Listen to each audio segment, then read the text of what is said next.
bid long and prosper, my Trekkies. Steve White, Trekboy89. There's a event which is a exhibit of Star Trek props in November, and it's going to end with a auction on the 9th of November. And apparently William Shatner is helping to promote it, and they actually had a little video of him handling some original series props, a tricorder and communicator, for the first time in 60 years. And that was interesting, and they've got quite a few little things, like a couple of things I didn't quite realise still existed. The auction includes over 200 rare Star Trek items that will be integrated into an exclusive exhibition at Infinity Festival running 7th to 8th November, accumulating in the auction that will take place on November 9th at Asta in Los Angeles, California. The exhibition and auction features items from every era of Star Trek. That's from TrekMovie.com. And they've got an original series communicator and tricorder. They've actually got the helmet navigation console from the original Star Trek series. I didn't realise that had survived. I thought I'd seen replicas of it. I didn't realise the original existed. And I'm like, damn, I wish I had $50,000 to $70,000, which is what it's apparently going for. They've got the original Deep Space Nine station miniature. Same price. I thought someone else had bought that. I'm not sure if that's the main one, the hero one, or if that's another one, because there might be more than one. From the wheels on the thing it's sitting on, it doesn't look big enough to be the main one, because the main one was huge. They might have made a smaller one. I'm not sure. They've got some uniforms, including Captain Kirk's burnt yellow velour tunic. Okay, there's a whole thing about what colour the tunic really was. It was originally like a lime green yellow sort of colour, and in the light it looked a different yellow. But maybe during the production they changed to the yellow ones before they went to the actual yellow ones in the third season, which were made out of a different material. They've got the USS Titan dedication plaque. They've got the Doctor's holo emitter thing. And yeah, that's interesting.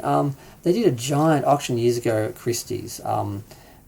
Basically when the evil Moonves, Les Moonves, cancelled Star Trek Enterprise, although had he not cancelled it just because he hated Star Trek, it probably only would have survived 1 year, maybe 2, because UPN basically collapsed the next year.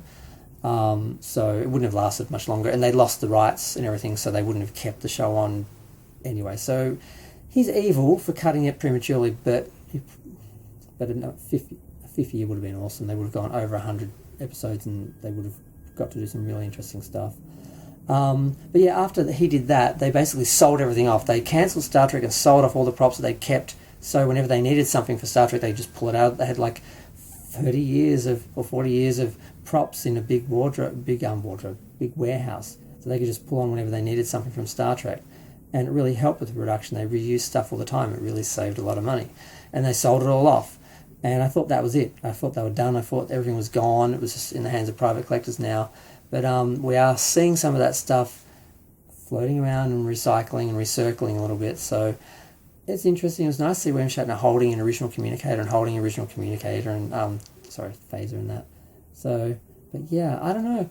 I really think Paramount should have kept a large selection of that stuff for their own museum or their own just history, and being able to keep them for Star Trek productions, because pretty much right after that, when they started going to Star Trek, they had to then start and build everything from new.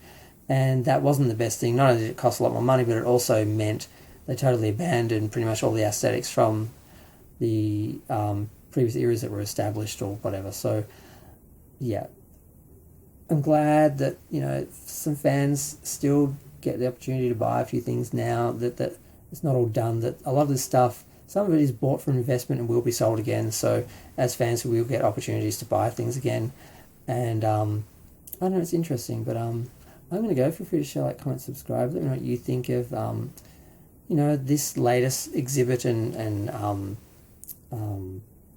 auction, and just, how Star Trek is done on that sort of field, because we've always had a fair amount of props and things being sold, and fans have always valued buying the props and so forth, which is interesting. There's quite a long history of it when you think about it, but I kind of thought it was all sort of done. Paramount kept everything. Once they knew it was valuable, they kept it all and hoarded it for decades, and then they just sold it all off in one go. And I thought, okay, it's all done. But looks like some of it's going to keep coming back around. So I don't know.